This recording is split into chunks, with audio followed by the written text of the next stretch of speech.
Well, good morning, folks.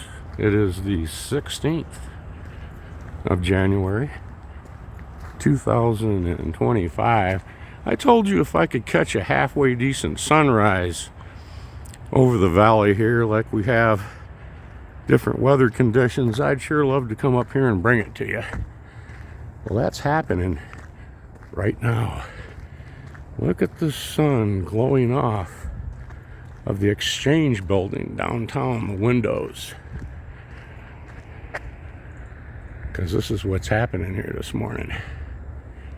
And this is just the beginning of it. Take a little closer look.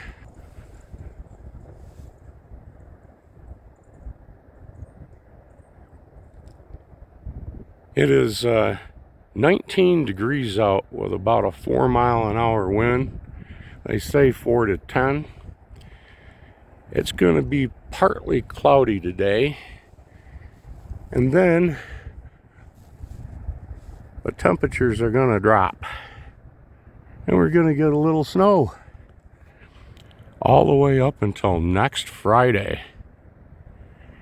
I see forecasts normally during the late afternoon and evenings coming up below zero, and the winds 25 to 35 miles an hour, and snow. Now, if they update that or revise it, it may go down a little bit, but I wouldn't be surprised. They talk about, please, they're warning people to leave a little drip of water running, leave your house, the sink on, wherever the longest flow in the house is. Just leave upstairs in the bathroom, just leave the sink on just a little bit, a little run. They keep it open, keep those lines from sitting there, and they'll freeze up. You don't need water, your frozen water, or water line's frozen. Especially in manufactured home communities. They have to tape wrap the lines coming from the ground up into the home with heat tape. And there's an electrical plug under there, and every fall you have to go underneath there and plug in your heat tape, and that'll keep your lines from freezing over the winter. And people actually have to use heat tapes even down here in the neighborhood that you see right here below us in the vine. Looking up here, we see some aircraft contrails. There's one that's gone over and another one heading westbound right beside it. This is one of the flyways. Kalamazoo has the AZO VOR right on the airport, and many aircraft fly in the corridor between Chicago, Detroit, Minneapolis, Detroit or Cleveland, so forth, pass through here. They have 5 miles wide on one side of the airway going in one direction, and it's 5 miles wide on the other side going the opposite direction, the way it used to be. And so that's why you could sit out in your backyard here, Schoolcraft, Michigan, out in the country, and look up and see all these contrails in the summertime going back and forth. And then you'd notice, man, all these on this side are going west, and all these over here are going to the east. And it wasn't for many years, and it was explained that this was a federal flyway. They key off from Pullman, P-U-L, over near South Haven, north of South Haven. They key off from AZO right here, and they key off from Keeler, which is down near Detroit. As they're coming into Detroit Metro or whatever, those are pretty much the 3 nav aids that the aircraft use day or night in almost every weather condition.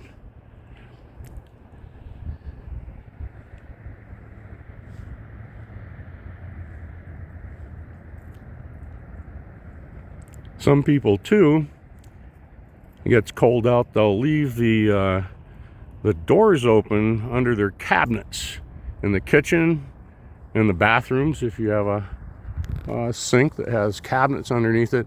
They'll leave the doors open.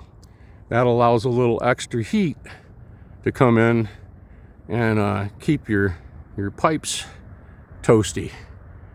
I mentioned in an earlier video about the ice dams and insulation in the roofs and so forth, and I was showing you an example of a home with some icicles, and I did not mention that those weren't so bad. Those were about normal.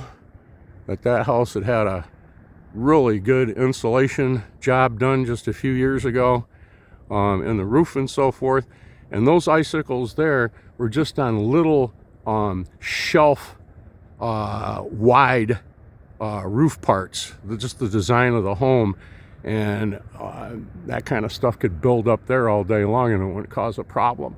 But I was using it as a demonstration. I could come down here in this neighborhood right here in front of us and show you 6 to 8 foot icicles here in the next couple of weeks.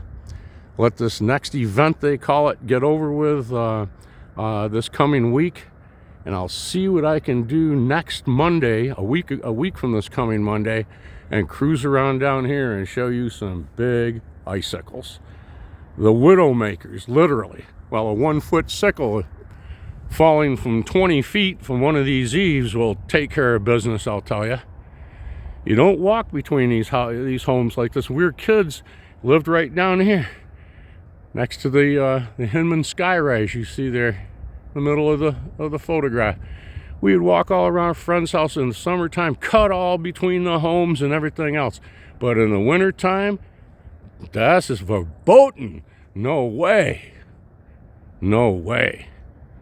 And even snow just build up. All of a sudden come sliding down off the roof and pile up on top of you 15, 20 feet below. It'd break your neck. So that's why you learn kind of early.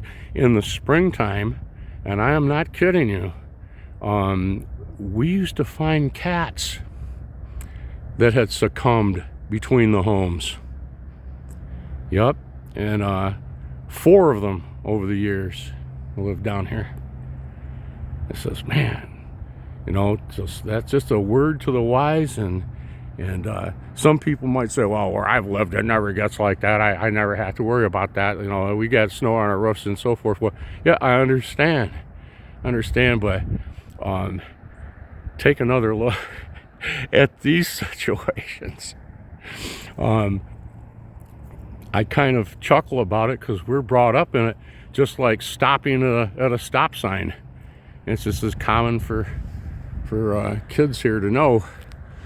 But man, in the summertime, it's like those stop signs have been removed, and it's just a jungle with the shrubs and the plants and everything in these yards and between them, and all the porches that we would go underneath. We had forts under some of the porches. The owners of the places didn't even know. They're so huge in these porches, and they're secluded, big shrubs all around them. Here we're underneath there with little clubhouses and stuff. But and sometimes we would hear say, hey, we hear some voices. Who's that down there? And the guy'd come around, this older man, chase us out of there. He says, there's a bunch of kids down here like that. And we ran and we never went back. We felt we were run out of there. Yep, there's a bunch of kids down here. Yep. Bunch of 8 and 9-year-olds.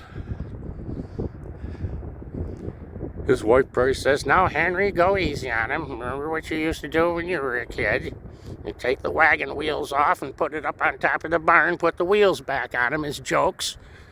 Take the outhouse and move it off just behind where the pit was, and people come out at nighttime, fall right in the pit, up to their armpits. Use Sears catalog pages. Remember all that. See, I can hear it now. They did used to take and play jokes on people out on farms, and they would go out and take the wagon wheels off the wagon and some way get it up on top of the barn and then put the wheels back on it. They did used to move the outhouse back so the person would come out and fall down into the pit. Those were pranks and jokes that people played back in my grandparents' day.